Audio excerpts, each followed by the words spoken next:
Lokasi sekolah kami berada di daerah pedesaan dengan jarak 19 km dari ibu kota kabupaten. Di sekitar sekolah kami banyak terdapat persawahan, kebun, dan bukit. Meskipun jauh dari ibu kota, tapi jaringan listrik dan jaringan internet stabil.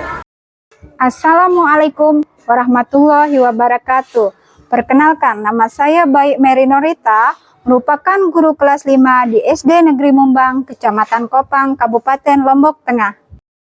Pada kesempatan kali ini, saya akan berbagi praktik baik mengenai pembelajaran berdiferensiasi, memanfaatkan media teknologi dengan metode Nona Super, nonton asik, diskusi seru, dan presentasi. Pada tahun ini, tahun ajaran 2024-2025, merupakan tahun kedua di SD Negeri Mumbang menerapkan kurikulum merdeka. Dalam pengimplementasian kurikulum merdeka, saya telah melakukan asesmen diagnostik kognitif dan asesmen diagnostik non-kognitif untuk mengukur kesiapan belajar murid. Menurut rapor pendidikan, refleksi dan perbaikan pembelajaran oleh guru masih kategori sedang, yang artinya kegiatan pengembangan kualitas pembelajaran yang dilakukan belum terstruktur. Guru belum konsisten melakukan refleksi pembelajaran, mengeksplorasi referensi pengajaran baru, dan mencetuskan inovasi baru.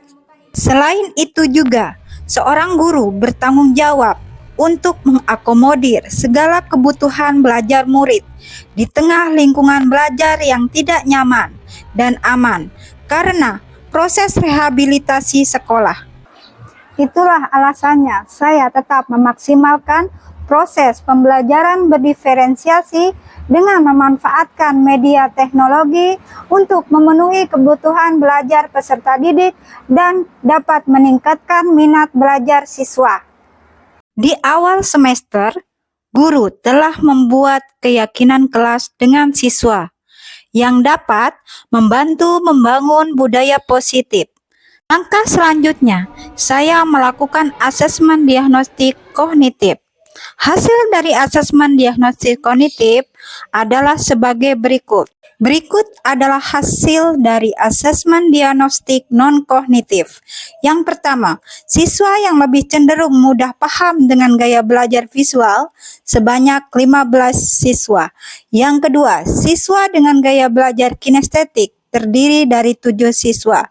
Dan yang terakhir, siswa dengan gaya belajar mudah mengikuti arahan dengan suara atau lisan sebanyak 5 siswa. Selain tes asesmen awal, berikut adalah cara untuk mengetahui kesiapan belajar siswa, melakukan wawancara khusus dengan siswa, menganalisis catatan guru lain, dan menganalisis rapor siswa. Hasil dari asesmen yang telah dilakukan, saya kemudian merancang pembelajaran yang berdiferensiasi, menyiapkan media yang efektif, efisien, relevan dengan materi yang diajarkan, juga sebagai dasar dalam pembagian kelompok siswa. Dalam belajar, saya selalu menyapa siswa dengan penuh hangat, karena dapat menumbuhkan budaya positif, juga membangun kedekatan antara guru dan siswa. Kalau ada temannya yang terkena musibah, kita harus apa? Membantu, menolongnya. Itu pengamalan sila kedua. Kemanusiaan kita hari ini adalah peserta didik dapat menunjukkan dan menceritakan perilaku yang sesuai dengan. Sebelum melanjutkan pembelajaran inti, saya melakukan kegiatan pembelajaran sosial emosional dengan siswa untuk membantu siswa membangun kesadaran penuh dan meredakan ketegangan. Diferensiasi proses terdiri dari 2 tahap. Di tahap pertama, saya menyajikan sebuah video animasi kartun yang sumber belajarnya dari YouTube untuk mengembangkan rasa ingin tahu terhadap materi, juga meningkatkan minat dan motivasi belajar siswa. Dengan media video, siswa lebih mudah memahami perilaku yang sesuai dengan nilai-nilai Pancasila. Di tahapan proses kedua, saya membagi murid menjadi 3 kelompok berdasarkan kesiapan belajar dan gaya belajarnya. Siswa terbagi menjadi 3 kelompok, yaitu kelompok visual, kinestetik, dan auditori. Fungsi pembagian kelompok berdasarkan gaya belajar untuk memudahkan siswa berinteraksi dengan teman sekelas yang memiliki gaya belajar serupa. Belum melakukan kegiatan kerja kelompok, siswa dan guru melakukan ice breaking untuk mengembalikan konsentrasi dan mood siswa. Berikut adalah diferensiasi konten. Untuk kelompok auditori akan diberikan arahan dan bimbingan lisan dari guru untuk berdiskusi mengenai pertanyaan yang dituangkan di LKPD. Untuk kelompok visual, mereka akan menganalisis 2 video yang ditayangkan di HP siswa mengenai materi tentang nilai-nilai Pancasila dalam kehidupan sehari-hari. Kemudian berdiskusi. Setelah itu, menuliskan opini kelompok mereka mengenai video yang ditayangkan. Untuk kelompok kinestetik, akan diberikan LKPD dengan menggunting bunyi sila Pancasila lalu ditempelkan sesuai dengan lambang Pancasila. Dalam diferensiasi produk, setiap kelompok akan mempresentasikan hasil kerja kelompok mereka dengan LKPD yang telah disesuaikan dengan gaya belajar kelompok masing-masing. Keadilan sosial, membersihkan saluran kali yang terkena sampah, ya, itu namanya pengenalan sila ketiga. Yang keempat seperti apa?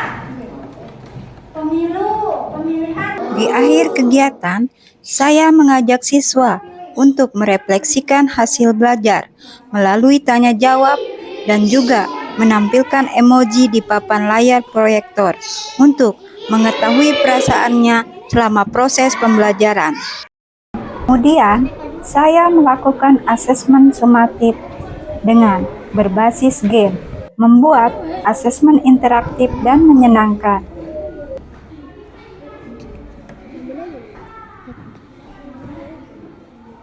Ini adalah hasil produk siswa.